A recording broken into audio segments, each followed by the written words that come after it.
우리가 인간의 이성의 지각으로 이 말씀을 풀려고 하면은 말씀은 항상 닫혀 있을 수밖에 없습니다. 성경의 모든 말씀은 다 계시로 되어 있는 것이죠.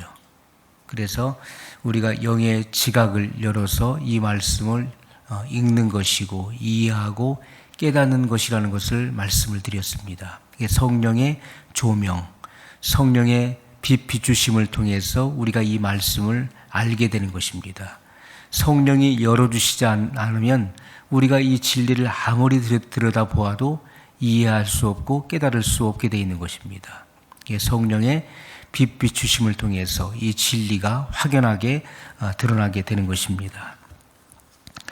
자, 예수님께서 오병이어의 기적을 행하셨는데 그 오병이어 보리떡 5개와 물고기 2마리를 통해서 수만 명의 군중을 먹이신 그 사건이에요. 이것이 벳세다 광야에서 이루어졌습니다. 그래서 어떤 이들은 이것은 재정의 기름 부음이다. 그래서 이 재정적 기름 부음으로 이 말씀을 풀어가는 분들이 있고요. 또 어떤 분들은 적은 것에서 많은 것을 산출하는 그런 물질의 축복의 역사로 이것을 해석하고 풀이하는 분들도 있습니다. 그런데 이것은 이 말씀 속, 이 기적과 표적 속에 담겨져 있는 그 본질을 알지 못하고 하는 말씀들인 것이죠. 자, 예수님께서 주신 이 떡, 이 보리떡은 무엇을 의미합니까? 바로 영원한 영생을 주시는 새 언약의 말씀을 의미한다는 것입니다. 그래서 예수님께서 이 오병이어 기적 직후에 하신 말씀이 나는 하늘로서 내려온 산떡이니 이 떡을 먹는 자는 영생하리라고 예수님은 그렇게 말씀하셨던 것이죠. 그래서 예수님께서 축사하시고 나눠주신 이 보리떡의 실체를 말씀하신 거예요. 나는 하늘로서 내려온 산떡이다. 인자의 살을 먹고 인자의 피를 마시지 아니하면 너희 속에 생명이 없느니라. 이 떡의 실체가 무엇인지를 주님은 분명히 말씀을 하셨다는 것입니다. 그래서 이 말씀, 이 떡의 실체는 무엇입니까? 바로 하나님 나라의 복음인 천국 복음이라는 것이죠. 우리가 그 물고기는 바다에 사는 생물이에요. 근데 예수님께서 이 바다에서 물고기를 잡는 제자들에게 나를 따라오너라. 내가 너희로 사람을 낚는 어부가 되게 하리라 말씀하셨어요. 물고기를 잡는 어부들에게 이제부터는 너희가 사람을 취하리라 이렇게 말씀을 하신 것입니다. 우리가 바다는 세상을 의미하는 것이죠. 바다는 세상을 말합니다. 그런데 주님은 물고기를 잡는 어부들에게 사람을 낚는 어부가 된다는 약속을 주셨어요. 자, 이 세상은 누가 통치합니까? 사망 권세를 잡고 있는 마귀가 통치하는 것입니다. 사람들은 그 죄의 포로가 되어 있는 것이죠. 고린도전서 15장 55절 56절에 보면은 사망아 너의 이기는 것이 어디 있느냐? 사망아 너의 쏘는 것이 어디 있느냐? 사망에 쏘는 것은 죄요 죄의 권능은 율법이라 이렇게 말씀했어요. 마귀는 이 세상 가운데서 사망 권세를 가지고 있는 자입니다. 우리가 생명의 성령의 법으로 죄와 사망의 법에서 해방되지 못한 사람들은 율법의 정죄에서 자유할 수가 없는 것이죠. 그래서 율법 아래 있는 자들은 그 율법의 정죄를 받게 되어 있는 것입니다. 그래서 사망에 쏘는 것은 죄요. 사망에 쏘는 것이 바로 죄라는 것입니다. 모든 사람들은 죄 아래에 있는 거예요. 마귀는 죄를 통해서 쏘는 것입니다. 그리고 죄의 권능은 율법이라고 말씀하고 있어요. 그 죄를 드러내는 것, 죄를 밝혀주는 것, 그것이 바로 율법이라고 말씀을 하고 있는 것입니다. 사람이 죄를 짓는 순간에 그 율법의 정죄를 피할 수가 없어요. 그 율법은 그 능력과 기능을 발휘해서 그 죄진 사람의 그 죄를 드러내는 것입니다. 그리고 그가 죄인인 것을 증거하는 것이고, 그리고 정죄하게 된다는 것입니다. 모든 사람이 죄를 범하였음에 하나님의 영광에 이르지 못하더니, 이렇게 성경은 말씀하고 있는 것이고, 모든 사람을 죄 아래 가두었던 것입니다. 그리고 모든 사람을 죄인으로 규명했다는 것이죠. 그것이 율법의 기능이었습니다. 자, 그래서 바다에 사는 물고기들은 율법 아래 죄와 사망의 법에 매여 있었던 고통당하는 자, 수고하고 무거운 짐진 자들인 것을 성경이 분명히 말씀을 하고 있다는 것입니다. 예수님께서 마태복음 11장에서 수고하고 무거운 짐진 자들아 다 내게로 오라, 내가 너희를 쉬게 하리라고 주님은 말씀하셨던 것입니다. 그래서 이 바다에 사는 물고기, 율법 아래 죄와 사망의 법에 매여서 고통당하는 자들을 말하는 것인데, 이것이 바로 열방의 모든 족속과 민족들을 의미하고 있다는 것입니다. 자, 이 물고기는 바로 모세가 주었던 육의 양식을 먹는 자들을 의미하는 것입니다. 그들을 예표하고 있는 것이죠.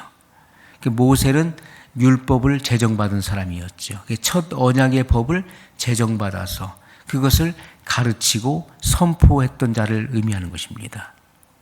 그래서 이 율법의 흠은 우리에게 온전한 구원을 줄 수 없다는 것이 율법의 흠이에요. 그래서 예수님께서 새 언약의 중보자로 오셔서 이 새 언약을 선포하심으로써 온전한 구원이 이루어지게 한 것입니다. 율법이라고 하는 것은 흠이 있어요.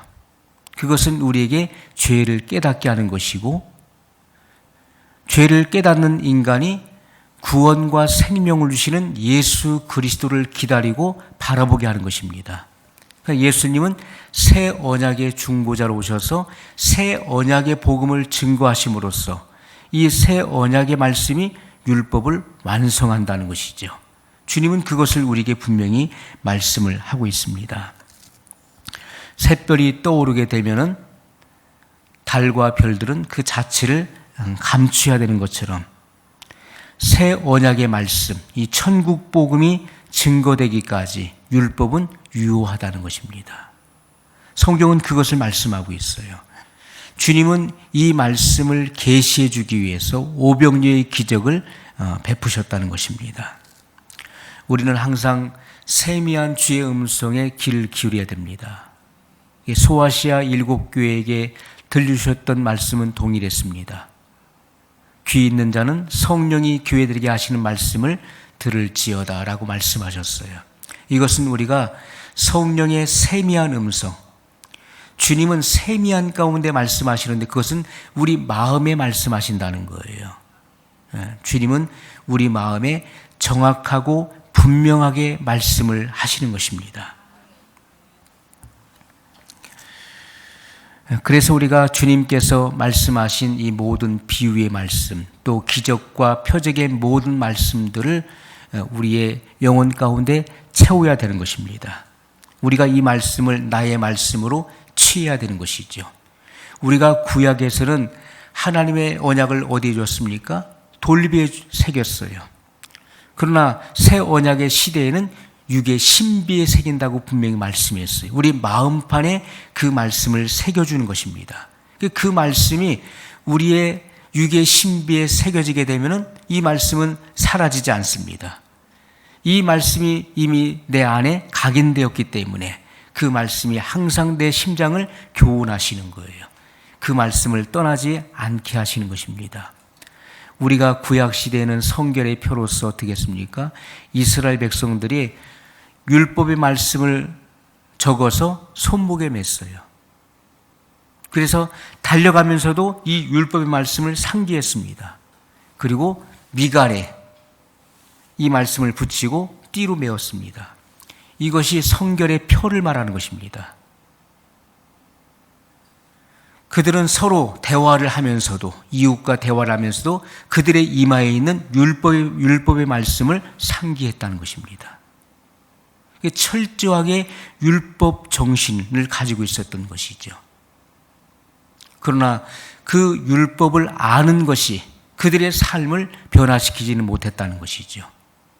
우리가 하나님 말씀을 깨닫고 그 말씀을 풀이하고 그 말씀을 해석하는 것이 중요한 것이 아닙니다. 우리가 말씀을 많이 안다고 해서 그것이 우리에게 구원을 주는 것은 아니죠. 성경은 우리에게 분명히 말씀하십니다. 마태복음 7장 21절에 나더러 주여 주여 하는 자마다 다 천국에 들어갈 것이 아니요 다만 하늘에 계신 내 아버지의 뜻대로 행하는 자라야 들어가리라고 말씀했어요. 우리가 천국에 들어갈 수 있는 것은요, 하늘에 계신 내 아버지의 뜻, 바로 보좌에 계신 아버지의 뜻을 알고 그 뜻대로 행하는 자라야 천국에 들어간다는 것을 성경은 분명히 명시하고 있다는 것입니다. 하나님의 뜻을 안다고 해서 들어가는 것이 아니에요.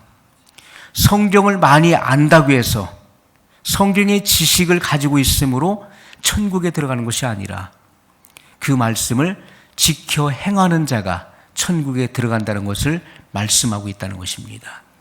우리가 말씀대로 산다는 것은 뭘 의미합니까? 그것은 말씀이 내 안에서 실체가 됐다는 것을 증거하는 거예요. 실체가 되기 위해서는 어떻게 돼야 되겠습니까? 우리가 사람이 이 육체가 육의 양식을 먹지 않으면 사람은 죽어요. 활동할 수가 없는 것입니다. 그래서 우리가 음식을 먹게 되면요, 그 음식이 여러 가지 음식이 내 입에 들어가서 그것이 소화작용을 통해서 내 살이 되고 피가 되고 내 몸을 형성하는 거예요. 사람이 어떤 음식을 먹었냐에 따라서 그 사람의 몸의 그 형태를 이루는 것입니다. 영의 양식도 마찬가지인 것이죠.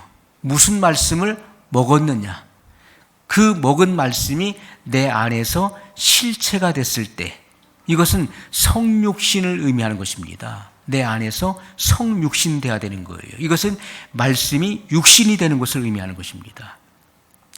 영의 양식을 내가 아멘 함으로써 그 말씀을 먹는 거예요. 사람이 떡으로만 살 것이 아니요 하나님의 입으로 나오는 모든 말씀으로 살 것이니라 하셨던 것처럼 하나님의 말씀을 영의 양식으로 내가 받아 먹을 때 그 말씀이 내 안에서 성육신한다는 것은 실체가 된다는 거예요. 그때 그 먹은 말씀이 내 삶 속에서 나오게 되는 것입니다. 그 사람은 하나님 말씀이 그 삶 속에서 실행되어지는 사람을 말하는 것이죠. 내 아버지의 뜻대로 행하는 자라야 들어가리라. 말씀의 실체를 주님은 분명히 말씀을 하신 것입니다. 우리가 속일 수가 없는 거예요. 그 말씀의 실체, 사도 바울이 고백했던 것처럼 내가 그리스도와 함께 십자가에 못 박혔나니. 언제 바울이 십자가에 못 박힌 적이 있었습니까? 예수님께서 골고다 언덕에서 십자가에 못 박혀 죽으실 때 바울은 그 현장에 있지도 않았습니다. 그러나 그는 고백하기를 내가 그리스도와 함께 십자가에 못 박혔나니 라고 고백하고, 이것은 영적인 사안을 말하는 것이죠. 영적인 실제를 말하는 것입니다. 그런즉 이제는 내가 사는 것이 아니요 오직 내 안에 그리스도께서 사시는 것이라. 이제 내가 육체 가운데 사는 것은 나를 사랑하사 나를 위하여 목숨을 버리신 그리스도의 생명 안에서 사는 것이라고 그런 고백을 했던 것입니다. 이것이 말씀의 실체를 분명히 의미하고 있다는 것이죠. 우리가 하나님의 이 모든 말씀, 성령의 감동으로 증거된 이 모든 말씀들을 우리가 소화할 때, 주님은 말씀을 증거해 놓으시고 제자들에게 물어보셨어요. 너희가 이 모든 말씀을, 이 모든 것을 깨달았느뇨? 이렇게 물으셨어요. 그때 그들이 뭐라고 합니까? 그러하오이다. 예, 그것을 저희가 납득을 했고 소화를 하였습니다. 우리는 항상 하나님의 이 증거되는 말씀, 이 생명의 떡에 대해서 그러하오이다. 우리가 이 모든 말씀을, 이 영의 비밀을 우리가 납득을 했고 소화를 하였나이다. 이렇게 고백될 수 있어야 된다는 것입니다. 그래서 우리가 그리스도와 한 몸을 이루는 그런 연합체가 될 수 있다는 것이죠. 에베소 1장 2절에 보면 또 만물을 그의 발 아래 복종하게 하시고, 만물을 그의 발 아래 복종하게 하신다는 거예요. 그를 만물 위에 교회의 머리로 삼으셨느니라. 자, 예수 그리스도는 교회의 머리가 되시는 것입니다. 교회의 머리는 그리스도요, 우리는 그 몸의 지체인 것이죠. 자, 예수님께서는 세상 죄를 지고 가는 하나님의 어린 양으로 이 땅에 오셨습니다. 이것은 세례 요한이 증거했던 것이죠. 세례 요한이 세례를 베푸는 곳에 예수님께서 나타나셨어요. 그곳에 그 몸을 드러내셨을 때 보라, 세상 죄를 지고 가는 하나님의 어린 양을 보라고 그는 증거했습니다. 예수님은 예수님의 초림의 예수님, 이 땅에 성육신에서 오신 예수님은 세상 죄를 지고 가는 하나님의 어린 양으로 이 땅에 오셨다는 것이죠. 그 어린 양 예수님의 두 손에 들려진 것이 뭡니까? 보리떡 5개와 물고기 2마리였어요. 이 오병이어, 무명의 어린 소년이 바친 그 오병이어를 예수님께서 그 손에 드시고 하늘을 우러러 축사하셨어요. 감사의 기도를 드리신 후에 제자들에게 나눠주셨고, 제자들은 그것을 무리들에게 나눠주게 됐다는 것이죠. 자, 주님께서는 이 오병이어의 기적을 계시하셨는데, 자, 이 말씀은 무엇과 연관이 되어집니까? 마태복음 25장 1절로 4절에 보면 열처녀의 비유를 말씀하고 있죠. 그 열처녀 비유에 담겨져 있는 그 구속사의 비밀을 드러내시기 위해서 이 오병이어의 기적을 행하셨다는 것입니다. 모든 말씀들은요, 그 문맥과 흐름이 일맥상통한다는 거예요. 성경은 창세기에서부터 요한계시록까지 그 흐르는 구속사의 맥이 있는 것입니다. 한 맥을 이루는 것입니다. 그 속에는 예수님의 생명수가 흐르고 있어요. 우리가 이 말씀을 발견하는 것이 굉장히 중요한 거예요. 시편 기자는 고백하기를 내 눈을 열어 주의 법에 기이한 것을 보게 하소서. 눈이 열려야 되는 거예요. 이것은 영안이 열리는 것을 의미하는 것입니다. 영안이 닫혀 있으면요, 깜깜한 것입니다.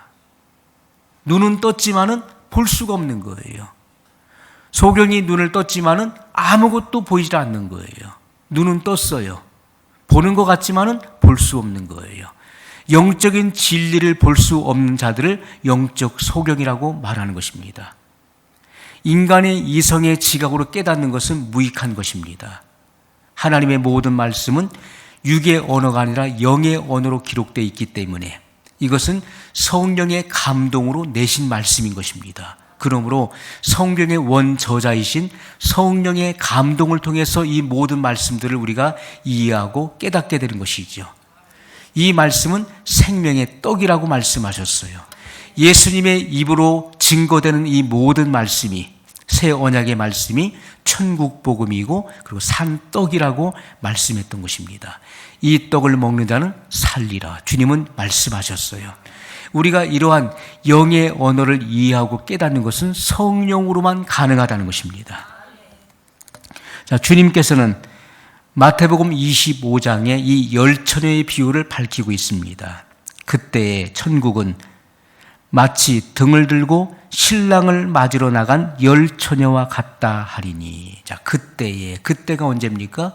예수님께서 공중에 재림하시는 때를 말하는 거예요. 성경은 항상 그 때에 대해서 아주 민감하게 밝히고 있어요. 때가 참에 하나님의 경륜을 이룬, 하나님의 경륜 안에 있는 때가 참에, 그 때가 언제입니까? 예수님의 초림의 때를 말씀하고 있는 거예요. 우리가 성경에서 말씀하고 있는 말세는 바로 예수님의 초림으로부터 말세가 되는 것입니다. 지금은 말세 지말을 말하고 있어요. 우리는 세상 끝 종말을 말하고 있는 것입니다. 예수님께서 이 땅에 오셨을 때, 그때는 모든 정치적으로 또 육적으로 그리고 영적인 모든 사안이 가장 예민하고 민감한 때였던 것이죠. 어항 속에 물고기들이 각각 자기의 그 활동을 하고 있는데 거기에 먹이를 넣어 보십시오.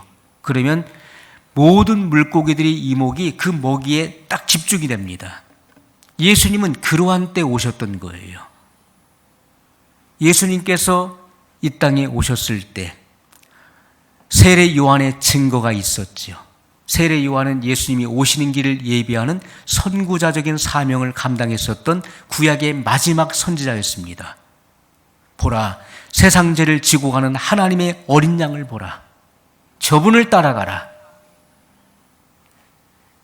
모든 사람들의 그 이목이 예수님에게로 집중되었어요.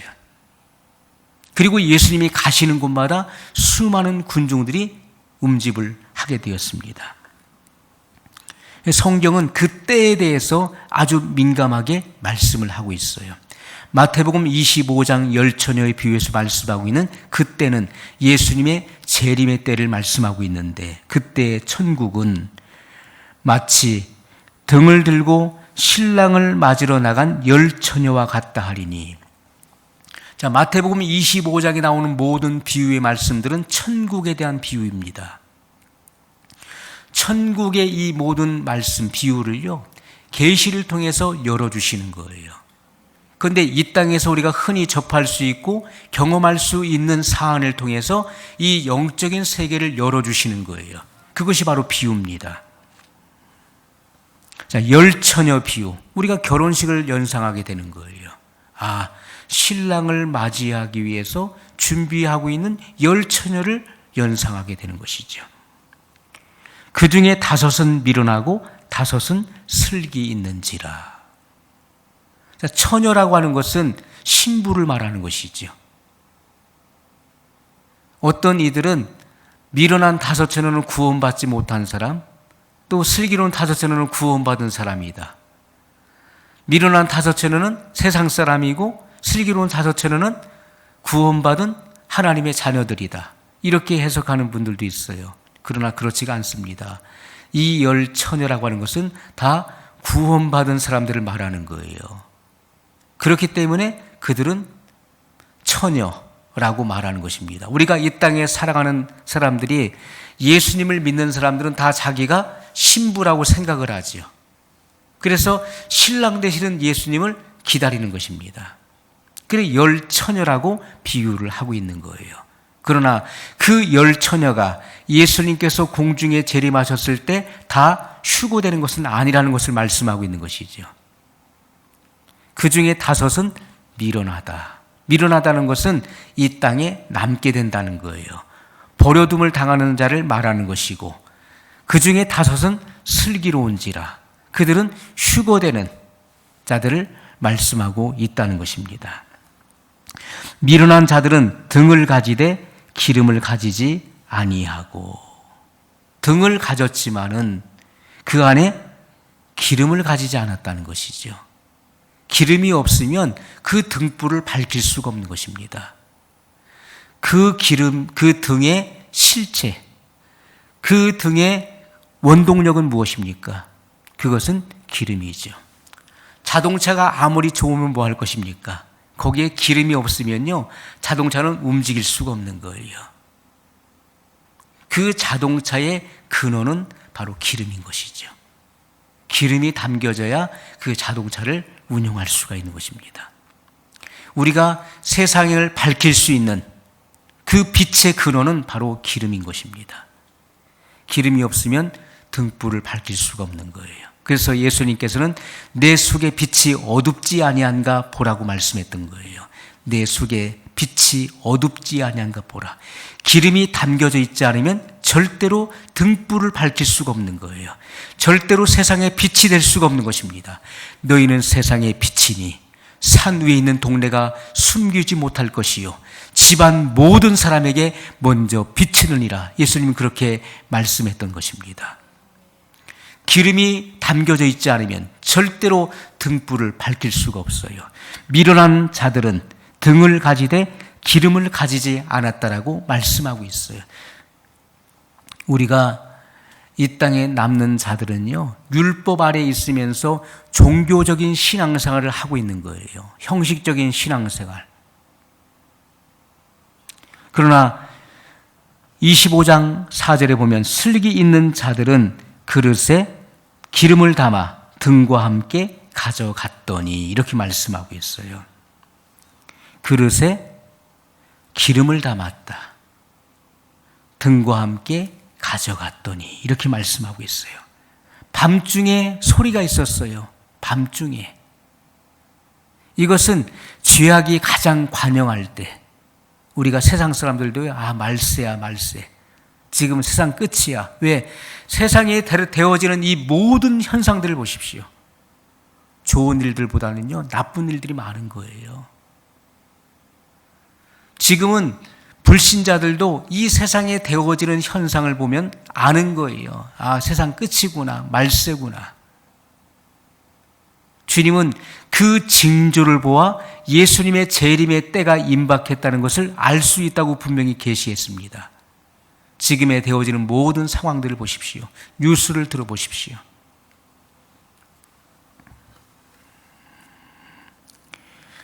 그래서 지금은 우리가 이 마지막 때라고 말을 하는 것입니다. 이 시대의 징조가 그것을 분명하게 우리에게 밝혀주고 있어요. 중요한 것은 우리 안에 기름이 담겨져 있느냐는 거예요. 이것은 바로 예수님께서 증거하신 새 언약의 복음을 의미하는 것입니다.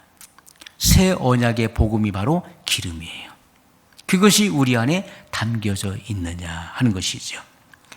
예수님께서 증거하신 모든 비유 그리고 기적과 표적들은 창세전에 계획하신 바로 하나님 나라의 완성을 이루는 구속사의 비밀을 담고 있다는 것입니다. 그래서 우리가 우리 안에 이 새 언약의 말씀, 기름이 담겨져 있지 않으면 절대로 예수님께서 오실 때 부활의 생명으로 나올 수 없다는 것이죠. 베드로전서 1장 23절에 너희가 거듭난 것이 썩어질 씨로 된 것이 아니요. 자, 거듭난다는 것은 본 어게인을 말하는 거예요. 이것은 새로 난다, 다시 난다, 위로부터 난다는 것을 말씀하고 있는 것이죠. 사람은 반드시 두 번 나야 되는 거예요. 첫 번째는 어머니 모태에서 나와야 되는 거예요. 모든 사람은 다 한 번은 다 납니다. 그러나 사람은 두 번 나야 된다는 거예요. 그것은 위로부터 나야 된다는 것입니다. 물과 성령으로 거듭나지 아니하면 하나님 나라를 볼 수 없느니라. 예수님 분명히 말씀하셨어요. 사람이 본 어게나지 않으면, 새롭게 나지 않으면, 하늘로부터 나지 아니하면 하나님 나라를 볼 수 없느니라고 주님 분명히 말씀했어요. 많은 이들이 한 번 난 것으로 하나님 나라에 들어갈 수 있다고 생각하는데 그것은 착각입니다. 반드시 두 번 나야 된다는 거예요. 그래서 베드로전서 1장 23절에도 너희가 거듭난 것이 썩어질 씨로 된 것이 아니요. 이 씨가 뭡니까? 새 언약의 말씀의 씨를 말하는 거예요. 예수님께서 씨 뿌리는 비유를 배우라고 말씀했어요. 이 말씀은 천국의 씨라고 말씀했습니다. 더러는 길가에 뿌려졌고 더러는 돌짝밭에 뿌려졌고 더러는 가시떨기에, 더러는 좋은 땅에 뿌려졌다고 말씀했어요. 그러나 그 씨가 뿌리를 내리고 잎사귀를 내고 결실을 맺은 것은 좋은 땅에서만 산출이 됐다는 것입니다. 좋은 땅에서만 100배, 60배, 30배 산출을 하게 된 것을 성경은 밝히고 있습니다. 좋은 땅에서만이 그 열매가 나오는 것입니다. 거기서 뭐가 나옵니까? 하나님의 아들들의 열매가 나오는 것이고 하나님의 종들의 열매가 거기서 나온다는 것을 분명히 말씀을 하고 있는 것이죠. 그래서 그들은 믿음의 산물이라는 것입니다. 너희가 거듭난 것이 썩어질 씨로 된 것이 아니요 썩지 아니할 씨로 된 것이니 하나님의 살아있고 항상 있는 말씀으로 되었느니라. 이렇게 증거하고 있어요. 그럼 이 씨가 뭡니까? 하나님 말씀은 영생하는 씨라는 것이죠. 이 씨가 들어가야 돼요. 그래서 살리는 것은 영이니 육은 무익하니라.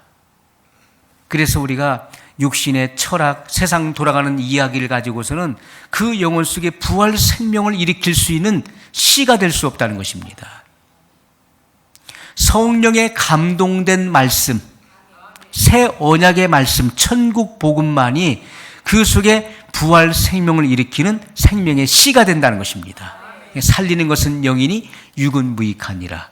내가 너에게 이른 말이 영이요 생명이라고 주님은 그렇게 말씀했어요. 자, 슬기로운 다섯 처녀는 성령의 기름 부음을 통해서 예수님께서 행하신 모든 기적과 그리고 말씀하신 비유의 그 모든 말씀들이 그들 안에 입혀지게 된 것입니다. 슬기로운 다섯 처녀에게는 이 천국 복음이 그들 안에 소유하게 된 거예요. 이 복음은요, 우연히 얻게 되는 것입니다. 밭에 감추인 보화의 비유를 말씀하셨어요. 어떤 사람이 남의 밭에 가서 일을 하는데 어느 날 그 일을 하는 속에서 그 밭에 감추어진 보화를 발견하게 됐다는 거예요. 예수님의 이 비유를 그 당시에 들었던 이들은요, 이 비유가 무엇을 말하는지 그들은 금방 알았습니다. 왜냐하면 우리나라도 과거의 전쟁의 역사 속에 있었잖아요. 수많은 짓밟힘이 있었어, 우리나라도. 이스라엘도 마찬가지입니다. 수많은 짓밟힘. 하나님 말씀을 떠나서 그들이 방황하고 그리고 패역한 길을 걸어갈 때 하나님은 이방 나라를 막대기로 사용해서 그들을 치셨습니다. 이방 나라에 짓밟히게 했어요. 또는 포로가 되게 했습니다. 그리고 나서 하나님의 나라, 하나님의 제사장 나라인 이스라엘 백성들을 친 그 이방 나라를 하나님은 징치하셨어요. 그런데 이스라엘 백성들이 이 전쟁이 일어났을 때 어떻게 합니까? 그 보화를요, 땅 속에 감춰두는 거예요. 그걸 갖고 다닐 수 없잖아요, 보화를. 땅 속에 감춰두고 자기만 알게 표시를 해놓는 거예요. 그리고 피난을 가든지 또는 거기에 이제 그 징집돼서 군인으로 출전하게 되죠. 자기만 아는 거예요, 자기만. 그래서 전쟁에서 살아남으면 돌아와서 그 감춰놓은 그 보화를 다시 캐내서 그것으로 생활할 수 있었던 것이지만은, 그러나 많은 사람들이 보화를 숨겨놓고 전쟁에서 전사하는 거예요. 죽는 거예요. 그럼 그 보화는 묻혀지는 것입니다. 그 비유를 말씀하는 거예요. 땅 속에 감춰진 보화. 남의 밭에 가서 일을 하다가 우연히 거기에 감춰진 진리를 발견하게 되는 것이죠. 우리가 하나님의 말씀, 하나님 말씀을 찾아서 이리저리 방황하다가 어느 날 진리를 발견하게 되는 거예요. 진리. 영생의 말씀, 우리에게 부활 생명을 일으키는 영원한 복음, 천국 복음을 발견하게 되는 것입니다. 우리가 진리를 발견한다는 것은 굉장히 중요한 것이죠. 왜냐하면 진리를 깨닫는 순간에 우리 안에 속박되어 있던 모든 억압으로부터, 죄와 사망의 법에서 자유함을 얻기 때문에 그렇습니다. 성경은 분명히 그 진리를 증거하고 있어요. 진리를 알지니, 진리는 바로 참 예수 그리스도를 말씀하고 있는 것이고 하나님의 아들을 말씀하는 것입니다. 진리를 알지니 진리가 너희를 자유케 하리라.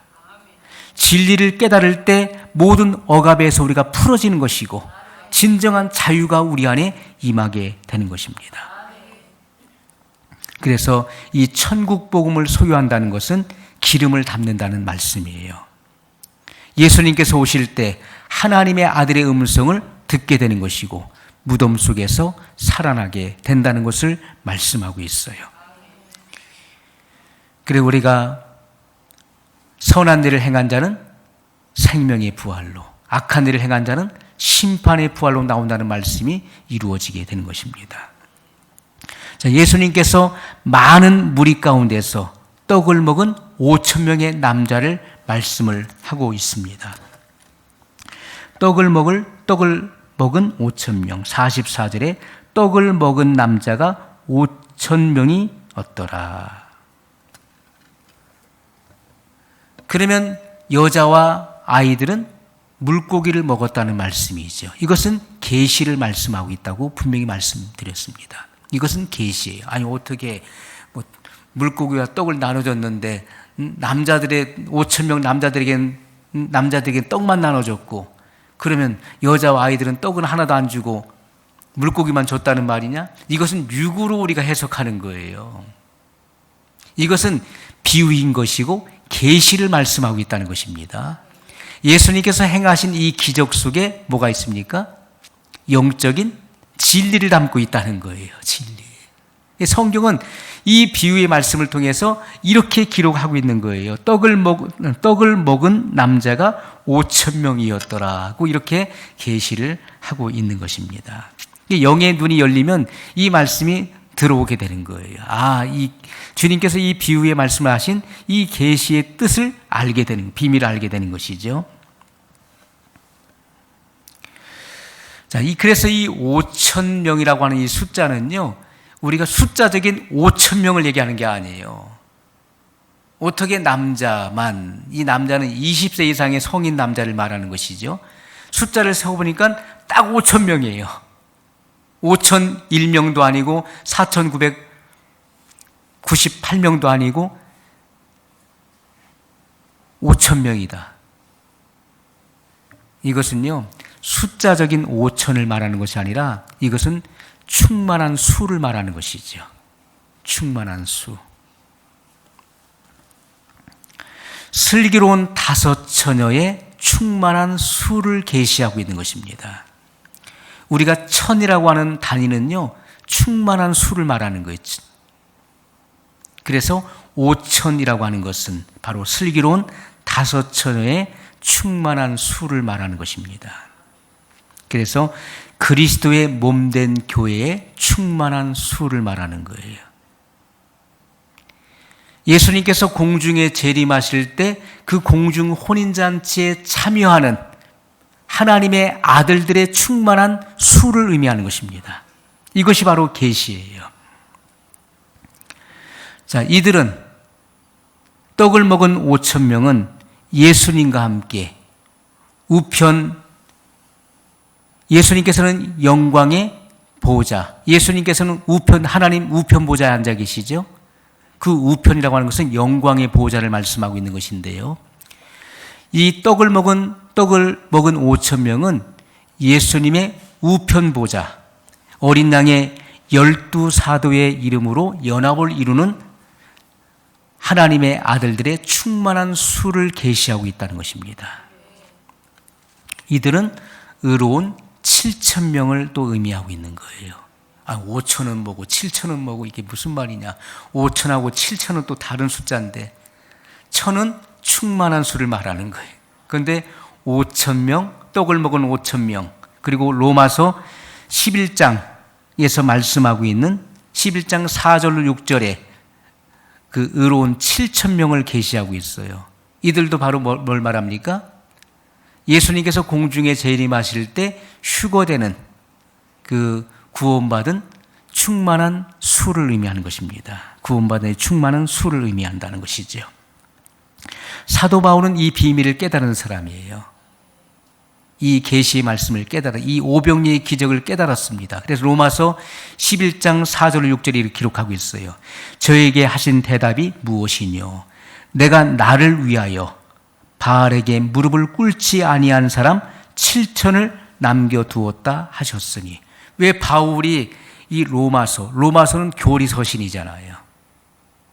그죠? 우리가 바울의 이 서신, 바울이 27권 중에, 신약 27권 중에서 14권을 기록했어요. 그런데 그 바울이 기록한 여러 서신 중에서 로마서는 특별히 교리 서신이에요. 교리를 알지 못하면 우리가 성경이 막히게 되어 있는 것입니다.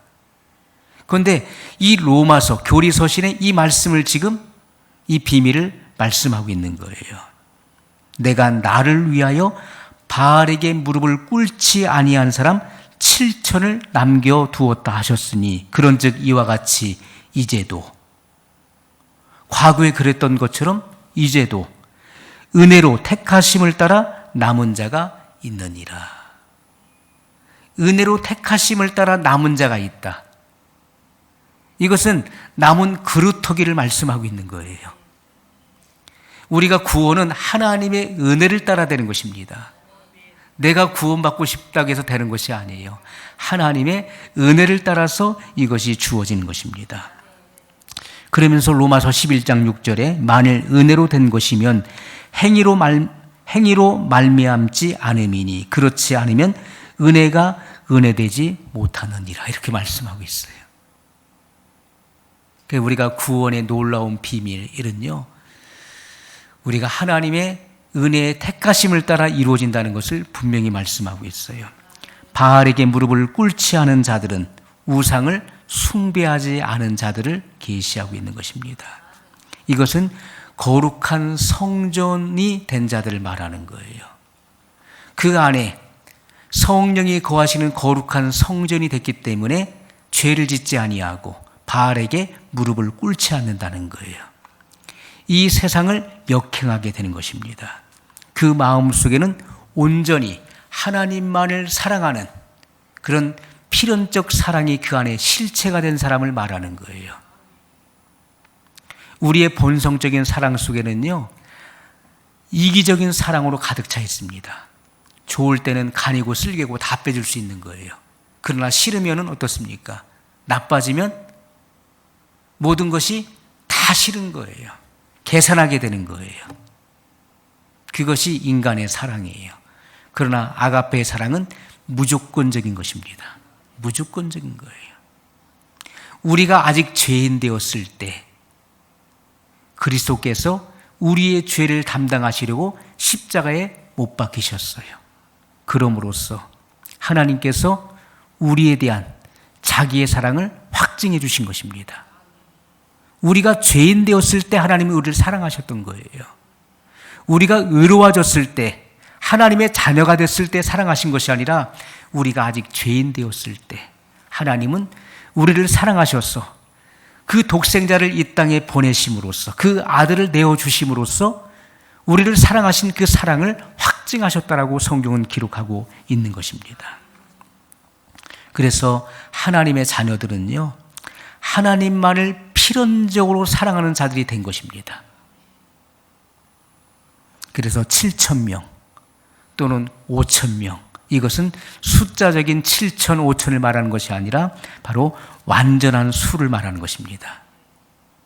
영의 구속함을 받은 완전한 숫자를, 충만한 수를 의미하고 있다는 것이죠. 자, 하나님께서 그들을 남겨두었다. 바알에게 무릎을 꿇지 아니한 의로운 7,000명을 남겨두었다. 이 말은요, 예수님께서 오병이어의 기적을 통해서 말씀하신 떡을 먹은 5,000명의 남자를 계시하고 있는 것이고요, 또 슬기로운 5처녀를 계시하고 있는 말씀인 것입니다. 이것은 동일한 말씀이에요. 성경은 우리에게 이 비밀한 계시를 깨닫게 하시는 것입니다. 성령이 조명해 주실 때 우리의 영안이 열리고 이 비밀한 계시가 우리 속에 담겨지게 되는 것이죠. 그래서 우리가 이 하나님의 비밀을 간직한 이 마지막 시대에 의로운 하나님의 일꾼들이 다 돼야 될 것입니다. 기도하겠습니다. 거룩하신 사랑의 하나님 아버지, 이 천국의 비유를 통해서 우리에게 주신 이 모든 계시